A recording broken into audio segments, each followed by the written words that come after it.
Hi, hello everybody. Welcome to second PUC accountancy remedial classes, and I am Mr. Vikas Mandke here, a lecturer at KLE's MPPU College, Raibag. So my dear students, last ಕ್ಲಾಸ್ನಲ್ಲಿ ನಾವು gain ratio ಬಗ್ಗೆ 2-3 ಪ್ರಾಬ್ಲಮ್ಸನ್ನು ಬಿಡಿಸಿದ್ದೀವಿ. ಆಮೇಲೆ ಅದಕ್ಕಿಂತ ಮುಂಚೆ profit and loss appropriation account, interest on drawings, product method ಮೇಲೆ ಕೆಲವೊಂದು ಪ್ರಾಬ್ಲಮ್ಸನ್ನು ಮಾಡಿದ್ದೀವಿ. So ಈಗ ನಾನು ಏನು ನಿಮಗೆ ಕ್ವಶನ್ಸ್ ಮಾಡಿಸ್ತೀನಲ್ಲ, ಇವೆಲ್ಲ 100% ನೀವು ಪರ್ಫೆಕ್ಟ್ ಆಗಲೇಬೇಕು. ಯಾಕಂದರೆ ಪೇ ಆ್ಯಂಡ್ ಎಲ್ ಅಪ್ರಾಪರೇಷನ್ ಅಕೌಂಟ್ 100% ಬಂದೇ ಬರ್ತದೆ. Interest on drawings, product method ಇವು ನಿಮ್ಮ ಎರಡು ಮಾಡಲ್ ಕ್ವಶನ್ ಪೇಪರ್ ಮತ್ತು ಪ್ರಿಪ್ರೇಟರಿ ಎಕ್ಸಾಮ್ ಕ್ವಶನ್ ಪೇಪರ್ ನೋಡಿದಾಗ ಸೊ ಆ ಒಂದು interest on drawings, product method ಮೇಲೆ ಕೇಳುವಂಥ ಸಾಧ್ಯತೆ ಹೆಚ್ಚದ. ಸೊ ಎರಡು 6 ಮಾರ್ಕ್ಸ್ ಡೈಲಿ ಬರ್ತಾವೆ 2ನೇ ಚಾಪ್ಟರ್ನಲ್ಲಿ. ಸೊ ಈಗ 4ನೇ ಚಾಪ್ಟರ್ನಲ್ಲಿ ಬರುವಂಥ 2 ಕ್ವಶನ್ಸ್, 2 ಚಾಪ್ಟರ್ನಲ್ಲಿ 6 ಮಾರ್ಕ್ಸ್ದು 2 ಬರ್ತಾವೆ. 4th chapter that is retirement and death of a partner, ಆ ಒಂದು 4th ಚಾಪ್ಟರ್ದಲ್ಲಿ ಅಲ್ಲಿಯೂ ಕೂಡ 6 ಮಾರ್ಕ್ಸ್ದು 2 ಕ್ವಶನ್ಸ್ ಬರ್ತಾವೆ. ಒಂದು ಗೇನ್ ರೇಷಿಯೋ ಮೇಲೆ, ಮತ್ತೊಂದು ಎಕ್ಸಿಕ್ಯೂಟಿವ್ಸ್ ಅಕೌಂಟ್. ಯಾವುದು? Executives account. ಸೊ ಎಕ್ಸಿಕ್ಯೂಟಿವ್ ಅಂದರೆ ಯಾರು?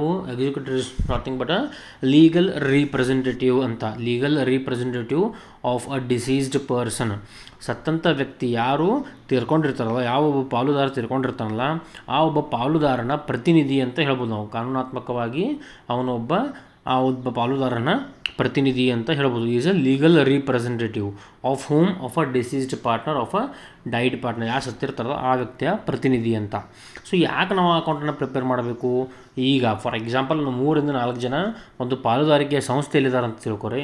ಸೊ ಆ 3-4 ಜನ ಒಳಗಡೆ ಒಬ್ಬರು ಯಾರಾದರೂ ತೀರ್ಕೊಂಡ್ರು, ಇನ್ ಕೇಸ್ ಒಬ್ಬರು ಯಾರಾದರೂ ತೀರ್ಕೊಂಡಾಗ ಏನಾಗ್ತದೆ? ಸೊ ಅವ್ರ ಪಾಲಿನ ಒಂದು ಬಂಡವಾಳನ ಕೊಡಬೇಕಾಗ್ತದೆ, ಅವ್ರ ಪಾಲಿನ ಲಾಭವನ್ನು ಕೊಡಬೇಕಾಗ್ತದೆ, ಅವ್ರ ಪಾಲಿನ ಬಂಡವಾಳದ ಮೇಲೆ ಬಡ್ಡಿಯನ್ನು ನಾವು ಕೊಡಬೇಕಾಗ್ತದೆ, ಆಮೇಲೆ ಅವರು ತೊಗೊಂಡಂಥ ಡ್ರಾಯಿಂಗ್ಸನ್ನು ನಾವು ಇಸ್ಕೋಬೇಕಾಗ್ತದೆ. ಕರೆಕ್ಟಾ?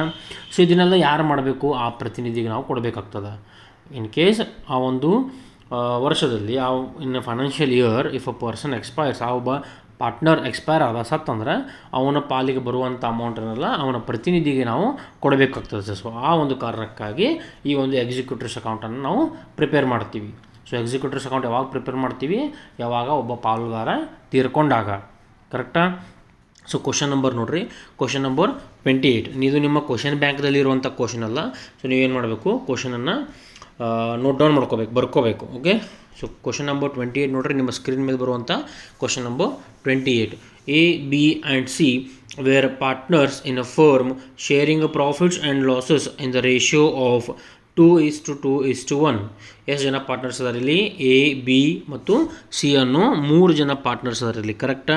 ಸೊ 3 ಜನ ತಮ್ಮ ಪ್ರಾಫಿಟ್ಸ್ ಮತ್ತು ಲಾಸಸನ್ನು ಯಾವ ರೇಷಿಯೋ ಮೇಲೆ ಶೇರ್ ಮಾಡ್ಕೋತಾ ಇದ್ದಾರೆ ಇಲ್ಲಿ? 2:2:1 ಇಲ್ಲಿ ಕೊಟ್ಟಾರ ನೋಡ್ರಿ, 2:2:1. The balance sheet of the firm as on 31/3/2019. 31/3/2019ಗೆ ಅವರ ಬ್ಯಾಲೆನ್ಸ್ ಶೀಟ್ ಯಾವ ಥರ ಇತ್ತು ಅಂತ ಕೊಟ್ಟಾರ ಇಲ್ಲಿ. ಬ್ಯಾಲೆನ್ಸ್ ಶೀಟ್ ಕೊಟ್ಟಾರು, ಲ್ಯಾಬಿಲಿಟೀಸ್ ಆಮೇಲೆ ಅಸೆಟ್ಸ್. ಕರೆಕ್ಟಾ? ಸೊ ನಮಗೆ ಬ್ಯಾಲೆನ್ಸ್ ಶೀಟ್ ಭಾಳ ಬೇಕಾಗಿಲ್ಲ, ನಾವು ನೋಡಬೇಕಾಗಿರೋದು ಅಡ್ಜಸ್ಟ್ಮೆಂಟ್ಸನ್ನು. ಕೆಳಗಡೆ ನೋಡಿರಿ, C died. So A, B, C ಈ 3 ಜನರಲ್ಲಿ ಯಾರು ಸಾಯ್ತಾರೆ? ಈಗ ಸಿ ಅನ್ನೋ ವ್ಯಕ್ತಿ ತೀರ್ಕೋತಾರೋ. So C died on 30th June. ಈ ಡೇಟ್ ಕೂಡ ಇಂಪಾರ್ಟೆಂಟ್ ಅದ. 30th June 2019. ಯಾವಾಗ? 30th June 2019. ಈಗ ಒಂದು ಅಬ್ಸರ್ವ್ ಮಾಡಿರಿ ನೀವು, ಮೇಲೆ ಏನು ಬ್ಯಾಲೆನ್ಸ್ ಶೀಟ್ ಕೊಟ್ಟಾರಲ್ಲ, ಆ ಬ್ಯಾಲೆನ್ಸ್ ಶೀಟ್ ಯಾವ ಇಯರ್ಗೆ ಸಂಬಂಧಪಡ್ತದೆ? 2018-19. ಅಂದರೆ 2019 ಅದು ಮುಕ್ತಾಯ ಆಯಿತು. ಮಾರ್ಚ್ 2019 ಅದು ಮುಕ್ತಾಯ ಆಯಿತು. ಕರೆಕ್ಟಾ? ಬಟ್ ಸಿ ಯಾವಾಗ ಸತ್ತಾನೋ? 30th June 2019. ಸೊ ಇನ್ನು ಮುಂದೆ ಎಷ್ಟು ತಿಂಗಳು ಬದುಕ್ಯಾನ ಈಗ ಅವ? ಏಪ್ರಿಲ್, ಮೇ, ಜೂನ್, ಅಂದರೆ 3 ತಿಂಗಳು ಎಕ್ಸ್ಟ್ರಾ. ಕರೆಕ್ಟಾ? ಕರೆಕ್ಟೋ ಇಲ್ಲೋ? 31/3/2019 ಇಯರ್ ಮುಕ್ತಾಯ. ಬಟ್ ಮಾತ್ರ ಮುಂದೆ ಏಪ್ರಿಲ್ ಅಂದರೆ 4, 5, 6 ಏಪ್ರಿಲ್, ಮೇ, ಜೂನ್ 3 ತಿಂಗಳು ಎಕ್ಸ್ಟ್ರಾ ಅದನಲ್ಲಿ. ಕರೆಕ್ಟಾ? ಸೊ ಆ 3 ತಿಂಗಳಿಗೆ ನೀವೇನು ಮಾಡಬೇಕಾಗ್ತದೆ? ಬಂಡವಾಳ ಮೇಲೆ ಬಡ್ಡಿಯನ್ನು ಕೊಡಬೇಕಾಗ್ತದೆ, ಲಾಭವನ್ನು ಕೂಡ ಕೊಡಬೇಕಾಗ್ತದೆ. ಸೊ ನೆಕ್ಸ್ಟ್ ಗೊತ್ತಾಗ್ತದೆ ನಿಮ್ಗೆ ಅಡ್ಜಸ್ಟ್ಮೆಂಟ್ ಸಾಲ್ವ್ ಮಾಡಿದಾಗ. Okay. So on C died on 30th June 2019. His executors were entitled for the following. So adjustment number A. Adjustment A ನೋಡ್ರಿ, his capital as in last balance sheet. ಇದೇನು ಹೇಳ್ತದೆ ಅಂದ್ರೆ, he's executors var entitled ಅಂದ್ರೆ ಏನು? ಅವನ ಪ್ರತಿನಿಧಿಗಳು ಯಾರು ಇರ್ತಾರಲ್ಲ ಅವ್ರಿಗೆ ನೀವು ಏನು ಕೊಡಬೇಕು? ಈ ಕೆಳಗೆ ಬರೆದಂಥ ಪಾಯಿಂಟ್ಸ್ಗಳನ್ನ, ಎಲ್ಲ ಅಮೌಂಟ್ಗಳನ್ನು ಯಾರು ಕೊಡಬೇಕು? ಎಕ್ಸಿಕ್ಯೂಟರ್ ಕೊಡಬೇಕಾಗ್ತದೆ. ಹೀಸ್ ಕ್ಯಾಪಿಟಲ್, ಹೀಸ್ ಅಂದರೆ ಯಾರು? ಸಿ. ಆ ಸಿ ಅನ್ನೋ ವ್ಯಕ್ತಿನ ಬಂಡವಾಳ ನೀವು ಕೊಡಬೇಕಾಗ್ತದೆ. ಸಿ ಅನ್ನೋ ಬಂಡವಾಳ ಎಷ್ಟೈತಿ ಅಲ್ಲಿ ನೋಡಿರಿ, ಬ್ಯಾಲೆನ್ಸ್ ಶೀಟ್ದಾಗ ಕೊಟ್ಟಿರ್ತಾರೆ. ಲಯಬಿಲಿಟಿ ಸೈಡ್ ಕ್ಯಾಪಿಟಲ್ಸ್ ABC, ಅಲ್ಲಿ ಸಿ ಐತಿ ನೋಡಿರಿ 20,000 ಐತಿ, ಕರೆಕ್ಟಾ? ಸೊ ಕ್ಯಾಪಿಟಲ್ ಎಷ್ಟೈತಿ, ಸಿ ಕ್ಯಾಪಿಟಲ್ 20,000. ಸೊ ಆ 20,000 ನೀವೇನು ಮಾಡಬೇಕು, ಸಿ ಎಕ್ಸಿಕ್ಯೂಟರ್ಗೆ ಕೊಡಬೇಕಾಗ್ತದೆ. Next adjustment number B, his share in the profit and loss account. Profit and loss account ಐತಿ ನಿಮ್ಮ ಬ್ಯಾಲೆನ್ಸ್ ಶೀಟ್ನಲ್ಲಿ, ಇಲ್ಲಿ ಐತಿ ನೋಡಿರಿ ಪ್ರಾಫಿಟ್ ಆ್ಯಂಡ್ ಲಾಸ್ ಅಕೌಂಟ್ ಎಷ್ಟದ 10,000 ಅದ, ಕರೆಕ್ಟಾ? ಸೊ ನೀವೇನು ಮಾಡಬೇಕೀಗ, ಆ 10,000ಅಲ್ಲಿ ಅವನ ಶೇರನ್ನು ಕೊಡಬೇಕು, ಅವನ ಶೇರನ್ನು ಮಾತ್ರ ಕೊಡಬೇಕು. ಈ ಪ್ರಾಫಿಟ್ ಆ್ಯಂಡ್ ಲಾಸ್ ಅಕೌಂಟ್ 10,000 ಯಾರ ಸಂಬಂಧ ಬರ್ತದೆ, ಇಡೀ ಫರ್ಮ್ಗೆ, ಇಡೀ ಒಂದು ಪಾಲುದಾರಿಕೆ ಸಂಸ್ಥೆಗೆ ಸಂಬಂಧ ಬರ್ತದೆ. ಬಟ್ ನೀವು ಯಾರು ಕೊಡಬೇಕು, ಕೇವಲ ಸಿಗೆ ಮಾತ್ರ ಕೊಡಬೇಕು, ಕರೆಕ್ಟಾ? ಸೊ ಸಿ ಶೇರ್ ಎಷ್ಟೈತೆ ನೋಡಿರಿ, ಆ ಶೇರ್ ಎಲ್ಲಿ ಗೊತ್ತಾಗ್ತದೆ ನಮಗೆ, ಇಲ್ಲಿ ನೋಡಿರಿ 2:1, ಕರೆಕ್ಟಾ? ಸೊ ಇಲ್ಲಿ ಸಿ ಯಾರು ಲಾಸ್ಟ್ ಬರ್ತೈತೆ ಅಂದರೆ 1 ಡಿವೈಡೆಡ್ ಬೈ 2 + 2 4, ಅಗೇನ್ 4 + 1 5. ಸೊ ಸಿದ ಶೇರ್ ಎಷ್ಟಾಕೈತಿ 1 ಡಿವೈಡೆಡ್ ಬೈ 5, ಕರೆಕ್ಟಾ? So profit and loss account ಎಷ್ಟೈತಿ ಇಲ್ಲಿ 10,000. ಇದ್ರೊಳಗಡೆ ಸಿ ಶೇರ್ ಎಷ್ಟಾಕೈತಿ ಈಗ 10,000 ಇಂಟು 1 ಡಿವೈಡೆಡ್ ಬೈ 5 ಮಾಡಿ ಅಮೌಂಟನ್ನು ನೀವು ಬರೀಬೇಕಾಗ್ತದೆ, ಕರೆಕ್ಟಾ? ನೆಕ್ಸ್ಟ್ ಅಡ್ಜಸ್ಟ್ಮೆಂಟ್ ಸಿ ನೋಡ್ರಿ, interest on capital is to be allowed at 100%. Interest on capital is to be allowed at 100%. So ಆ 20,000 ಮೇಲೆ ನೀವೇನು ಮಾಡಬೇಕು, ಇಂಟ್ರೆಸ್ಟನ್ನು 100% ಕೊಡಬೇಕಾಗ್ತದೆ sir. So 20,000 into 100 divided by 100 ಅಂತ ಮಾಡಿಕೊಂಡು ಇಂಟ್ರೆಸ್ಟನ್ನು ಕೊಡಬೇಕು. Okay, next adjustment number D, his salary at ₹800 per month. ಒಂದು ತಿಂಗಳಿಗೆ ಅವನ ಸ್ಯಾಲ್ರಿ ಎಷ್ಟಿತ್ತು 800. ಸೊ ಇಷ್ಟು ಅಡ್ಜಸ್ಟ್ಮೆಂಟ್ಸ್ ಅದಾವೆ, ಕರೆಕ್ಟಾ? ಸೊ ನಾವೇನು ಪ್ರಿಪೇರ್ ಮಾಡಬೇಕು, ಏನೋ ಇದು ನೋಡಿರಿ ಅಡ್ಜಸ್ಟ್ಮೆಂಟ್ ನಂಬರ್ E ಒಂದೈತಿ ಕೆಳಗಡೆ, ಇಲ್ಲಿ ಅಡ್ಜಸ್ಟ್ಮೆಂಟ್ ನಂಬರ್ E ಐತಿ ನೋಡಿರಿ. His a share of profit up to the date of death. ಅವನ ಪ್ರಾಫಿಟನ್ನು ಕೊಡಬೇಕು, ಅವನ ಸಾಯೋ ತನಕ ಏನು ಸತ್ತಿರ್ತಾನಲ್ಲ, ಏನು ತಿರ್ಕೊಂಡಿರ್ತಾನಲ್ಲ ಆ ಡೇಟ್ ತನಕ ನೀವೇನು ಮಾಡಬೇಕು, ಅವನ ಪ್ರಾಫಿಟನ್ನು ಕೊಡಬೇಕಾಗ್ತದೆ.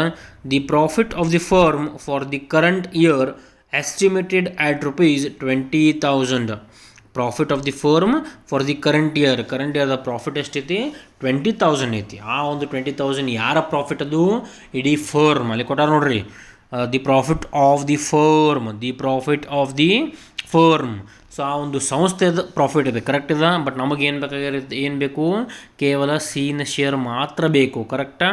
ಸೊ ಅದನ್ನು ಕೂಡ ನಾವು ಕ್ಯಾಲ್ಕುಲೇಟ್ ಮಾಡೋಣ. ಕೆಳಗಡೆ ನೋಡಿರಿ, ಪ್ರಿಪೇರ್ ಸೀಸ್ ಎಕ್ಸಿಕ್ಯೂಟರ್ಸ್ ಅಕೌಂಟ್ ಅಂತ ಕೊಟ್ಟಾರೆ, ಕರೆಕ್ಟ್?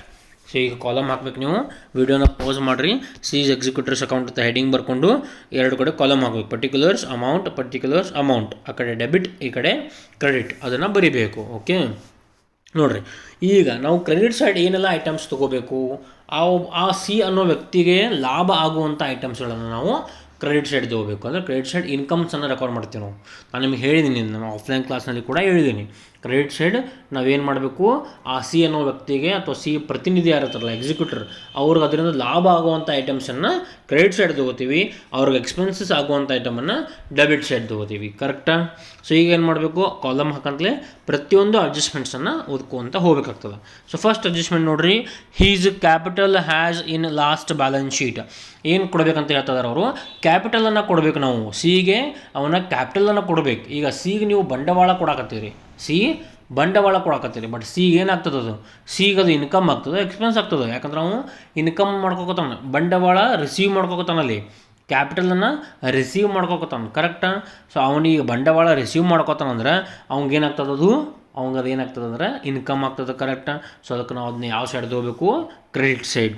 ಸೊ ಕ್ರೆಡಿಟ್ ಸೈಡ್ ಏನು ಬರೀರಿ, ಬಾಯ್ ಸೀಸ್ ಕ್ಯಾಪಿಟಲ್ ಅಕೌಂಟ್ ಎಷ್ಟು ಕೊಡಬೇಕು, ಹಳಿ ಬ್ಯಾಲೆನ್ಸ್ ಶೀಟ್ ಐತೆ ನೋಡ್ರಿ, ಸಿ ಕ್ಯಾಪಿಟಲ್ಸ್ ABC, ಅಲ್ಲೇ ಐತೆ ನೋಡ್ರಿ, C 20,000. So by C's capital account ಅಂತ ಬರೆದು 20,000 ಅಮೌಂಟನ್ನು ಬರೀಬೇಕು. Next adjustment number B, his a share in the profit and loss account. Last year balance ಶೀಟ್ದಾಗ ನೋಡಿರಿ, ಮ್ಯಾಕ್ ಕ್ವಶನ್ದಾಗ ಕೊಟ್ಟಂಥ ಬ್ಯಾಲೆನ್ಸ್ ಶೀಟ್ ನೋಡಿರಿ, ಪ್ರಾಫಿಟ್ ಆ್ಯಂಡ್ ಲಾಸ್ ಅಕೌಂಟ್ ಐತಿ, ಕರೆಕ್ಟಾ? ಪ್ರಾಫಿಟ್ ಆ್ಯಂಡ್ ಲಾಸ್ ಅಕೌಂಟ್ 10,000 ಐತಿ. ಇಲ್ಲಿ ಯಾವ ಸೈಡ್ ಐತೆ, ಅದು ಕ್ರೆಡಿಟ್ ಸೈಡ್, ಅಸೆಟ್ ಸೈಡ್ ಐತಿ, ಕರೆಕ್ಟ್? ಅಸೆಟ್ ಸೈಡ್ ಅಂದರೆ ಅದು ಕ್ರೆಡಿಟ್ ಸೈಡ್ ಐತಿ. ನೀವೇನು ಮಾಡಬೇಕು, ಪ್ರಾಫಿಟ್ ಆ್ಯಂಡ್ ಲಾಸ್ ಅಕೌಂಟ್ ಬಂದಾಗ ನಾನು ಏನು ಹೇಳೀನಿ ಆಪೋಸಿಟ್ ಮಾಡ್ಬೇಕು. ಇಲ್ಲಿ ಕ್ರೆಡಿಟ್ ಸೈಡ್ ಐತಿ, ಸೊ ಅಲ್ಲಿ ಏನು ಮಾಡ್ಬೇಕು ನೀವು ಡೆಬಿಟ್ ಸೈಡ್ ತೊಗೋಬೇಕು. ಕರೆಕ್ಟಾ? ಸೊ ಡೆಬಿಟ್ ಸೈಡ್ ಅಂತ ಬರಿತೀರಿ to profit and loss account. ಆ 10,000 ಯಾರ ಸಂಬಂಧ ಬರ್ತದೆ, ಇಡೀ ಫರ್ಮ್ ಬರ್ತದೆ. ಬಟ್ ಅಡ್ಜಸ್ಟ್ಮೆಂಟ್ದಾಗ ಏನಾದರೂ ಹೀಸ್ ಶೇರ್, ಅವನ ಶೇರ್ ಮಾತ್ರ ನೀವು ಕೊಡಬೇಕು.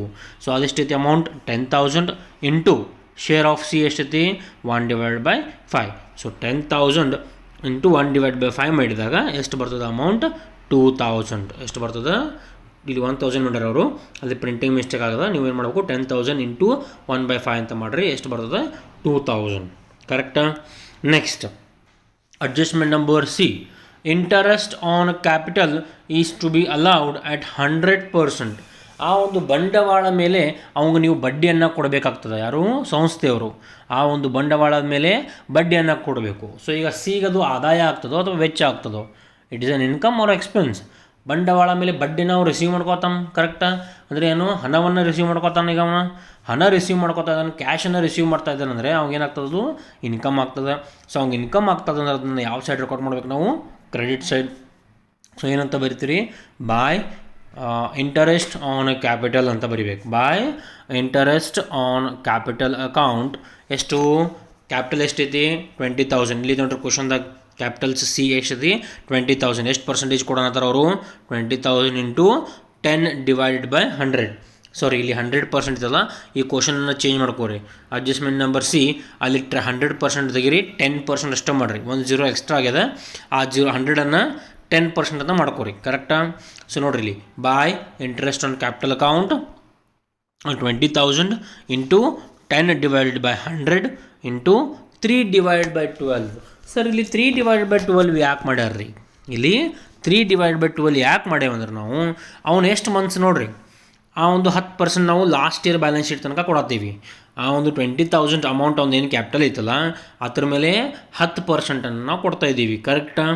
ಬಟ್ ಅವನ ಒಂದು ಬಂಡವಾಳ ನಾವು ಎಷ್ಟು ತಿಂಗಳು ಯೂಸ್ ಮಾಡೀವಿ, ಅವ್ನು ಯಾವಾಗ ಸತ್ತ ನೋಡ್ರಿ 30th June 2019 ಅವ್ನು ತಿರ್ಕೊಂಡು. ಕರೆಕ್ಟಾ? ನಮ್ಮ ಒಂದು last year balance sheet date ನೋಡ್ರಿ 31/3/2019. 31/3/2019. 3 ಅಂದರೆ ಯಾವ್ದು ತಿಂಗಳದು, ಮಾರ್ಚ್. ಕರೆಕ್ಟಾ? ಸೊ ಅಲ್ಲಿಗೆ ಮುಗೀತು, ಅಲ್ಲಿಗೆ ವ್ಯವಹಾರ ಎಲ್ಲ ಚುಕ್ತಾಗದೆ. ಸೊ ನೀವೇನು ಮಾಡಬೇಕು, ಅದ್ರ ಮುಂದಿನ ಕೊಡಬೇಕಾಗ್ತದೆ ಈಗ. ಸೊ ಅದ್ರ ಮುಂದೆ ನೀವು ಎಷ್ಟು ತಿಂಗಳು ಬದುಕ್ಯಾನ ಅನ್ನೋದನ್ನು ನೀವು ಚೆಕ್ ಮಾಡಬೇಕು. ಯಾರು? ಸಿ ಅನ್ನೋ ವ್ಯಕ್ತಿ ಆ ಒಂದು 31/3/2019 ಮುಗಿದ ನಂತರ ಎಷ್ಟು ತಿಂಗಳು ಬದುಕಿದಾನೆ ಅನ್ನೋದನ್ನು ಚೆಕ್ ಮಾಡಬೇಕಾಗ್ತದೆ. ಸೊ 31/3 ಅಂದರೆ ಅದು ಮಾರ್ಚ್. ಸೊ ಅಲ್ಲಿಗೆ ಮುಕ್ತಾಯ. ಇನ್ನು ಮುಂದೆ ಎಷ್ಟು ಬಂತು, ಏಪ್ರಿಲ್, ಮೇ, ಜೂನ್. ಯಾಕಂದ್ರೆ ಅವನು ತಿರ್ಕೊಂಡಂಥ ದಿನಾಂಕ 30 ಜೂನ್ 2019. ಸೊ ಎಷ್ಟು ತಿಂಗಳಾಗ್ತದೆ, 3 ತಿಂಗಳಾಗ್ತದೆ. ಸೊ ಅದಕ್ಕೆ ನಾವೇನು ಮಾಡಬೇಕಿಲ್ಲಿ, ಇಂಟ್ರೆಸ್ಟ್ ಆನ್ ಕ್ಯಾಪಿಟಲ್ ಕೊಡಬೇಕಾದ್ರೆ ಪರ್ಸಂಟೇಜ್ ಹಾಗೂ ಎಷ್ಟು ತಿಂಗಳು ಬದುಕಿನಲ್ಲ ಅಷ್ಟು ತಿಂಗಳು ಕೊಡಬೇಕಾಗ್ತದೆ. ಸೊ ಅದಕ್ಕೆ ಬರ್ತಾರೆ ನೋಡ್ರಿ ಇಲ್ಲಿ, by interest on capital account 20,000 into 10/100 into 3/12. ತಿಳಿತಾ? ಸೊ ಎಷ್ಟಾಗ್ತದೆ, ಕ್ಯಾಲ್ಕುಲೇಟರ್ ಯೂಸ್ ಮಾಡಿ ಬರೀರಿ. ಕ್ಯಾಲ್ಕುಲೇಟರ್ನ ಯೂಸ್ ಮಾಡ್ಬೇಕು ನೀವು. ಎಷ್ಟಾಗ್ತದೆ 500. ಎಷ್ಟು 500. Next adjustment number C. Adjustment C ನೋಡ್ರಿ, ಸಾರಿ adjustment D. He's salary at ₹800 per month. ಸಿಗೆ ನಾವು ಸ್ಯಾಲ್ರಿನ ಕೊಡಬೇಕು. ಎಷ್ಟು ಕೊಡಬೇಕು, 800 ಪ್ರತಿ ತಿಂಗಳು. ಸೊ ಎಷ್ಟು ತಿಂಗಳು ಅವನು ಎಕ್ಸ್ಟ್ರಾ ಬದುಕ್ಯಾನಿಲ್ಲಿ, ಅಗೇನ್ ಇದೇ ನಾವು ಕ್ಯಾಲ್ಕುಲೇಟ್ ಮಾಡೇವಿ 3 months. ಎಷ್ಟು 3 months. ಸೊ ನೀವೇನು ಮಾಡಬೇಕು, ಬಾಯ್ ಸ್ಯಾಲ್ರಿ ಅಕೌಂಟ್ ಅಂತ ಬರೋದು, ಅಲ್ಲಿ ಎಷ್ಟು ಅಮೌಂಟನ್ನು ಕೊಡಬೇಕಾಗ್ತದೆ, 800 ಇಂಟು 3. 800 ಇಂಟು 3 ನಾನು ಯಾಕೆ ಮಾಡ್ತಾಯಿದ್ದೀನಿ ಗೊತ್ತಾಯ್ತಾ? ಸ್ಯಾಲ್ರಿ ನಾವೇನು ಮಾಡ್ತೀವಿ, ಪ್ರತಿ ತಿಂಗಳಿಗೆ ಕೊಡ್ತೀವಿ. ಕರೆಕ್ಟಾ? ಅವನು 3 ತಿಂಗಳು ದುಡ್ದಾನಲ್ಲಿ, ಅವಾಗ ಸತ್ತ, ಬಟ್ ಇನ್ನೂ ಪಗಾರ ಕೊಟ್ಟಿಲ್ಲ, ಇನ್ನೂ ಸ್ಯಾಲ್ರಿ ಕೊಟ್ಟಿಲ್ಲ. ಸೊ ಈಗ ಅದನ್ನು ಕೊಡಬೇಕಂತ ಹೇಳ್ತಾ ಇದ್ದಾರೆ. ಬಟ್ ಎಷ್ಟು ತಿಂಗಳಿಗೆ ಕೊಡ್ತೀರಿ ನೀವು, ಕೇವಲ 3 ತಿಂಗಳಿಗೆ ಮಾತ್ರ. ಯಾಕಂದ್ರೆ ಅಲ್ಲಿ 3 ತಿಂಗಳ ಬದುಕೆ ನಾವು ಅಂದ್ರೆ 3 ತಿಂಗಳು ಕೆಲಸ ಮಾಡೋಣ. ಅದಕ್ಕಿಂತ ಮೊದಲೆಲ್ಲ ಸೆಟಲ್ಮೆಂಟ್ ಆಗೈತಿ. ತಿಳಿತಾ?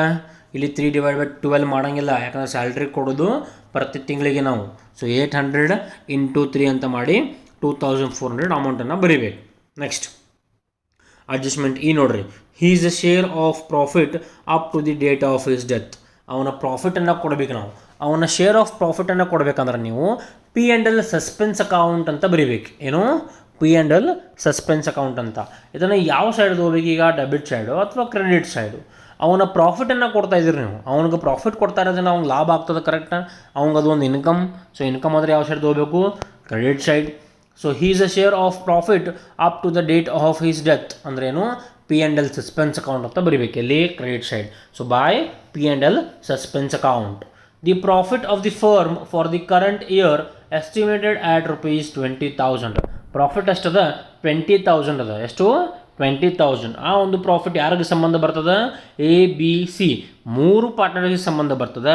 ಬಟ್ ನಮಗೇನು ಬೇಕು ಕೇವಲ ಸಿ ಪ್ರಾಫಿಟ್ ಮಾತ್ರ ಬೇಕು. ಕರೆಕ್ಟಾ?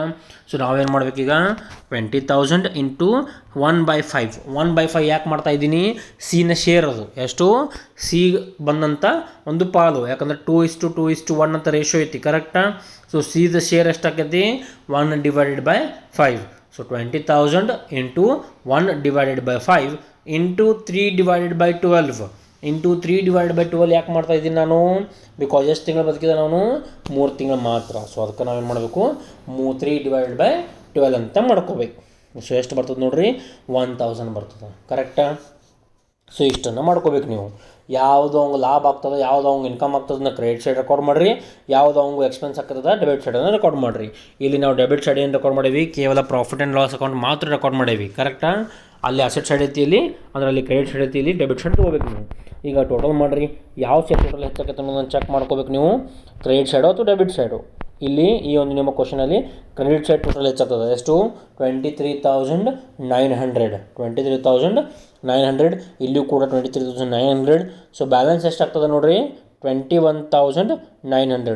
23,900 ಒಳಗಡೆ ಸರಿ ಇಲ್ಲಿ ಹೊತ್ತದು 23,900 ಒಳಗಡೆ ನೀವೇನು ಮಾಡಬೇಕು 2,000 ಅಮೌಂಟನ್ನು ಮೈನಸ್ ಮಾಡ್ಕೋಬೇಕು. ಸೊ ಬಂದಂಥ ಫಿಗರ್ ಬ್ಯಾಲೆನ್ಸಿಂಗ್ ಫಿಗರ್ ಏನಂತೀರಿ to balance carried down C bar D to balance carried down 21,900. ತಿಳಿತಾ? ಸೊ ಇಲ್ಲಿಗೆ ಈ ಒಂದು ಎಕ್ಸಿಕ್ಯೂಟಿವ್ಸ್ ಅಕೌಂಟ್ ಮುಕ್ತಾಯ ಆಗ್ತದೆ. ಎಷ್ಟು ಆಯ್ತದು ಇದು ಎಷ್ಟು ಮಾರ್ಕ್ಸಿಗೆ ಕೇಳ್ತಾರೋ 6 ಮಾರ್ಕ್ಸಿಗೆ. ಗೊತ್ತಾಯ್ತಾ?